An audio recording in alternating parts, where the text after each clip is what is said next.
to connect earbuds or headphones into your Google Pixel 10 Pro, first of all, you have to just go into the settings, go to the connected devices, and just make sure that you have turned on Bluetooth. So basically go to the connection preferences, go to the Bluetooth, and make sure that you have turned it on.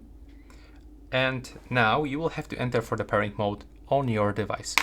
So in the most cases on the headphones or earbuds, you have to find some kind of the button, like for example this one, and you have to click and hold it. It actually depends on the device model, but sometimes you have to open the case, sometimes you will have to close this case, and sometimes the buttons are available only on the earbuds, not on the case itself. And in the most cases, when you enter for the pairing mode successfully, then indicator on your device will start blinking on the white, red, blue, or red and blue, or green.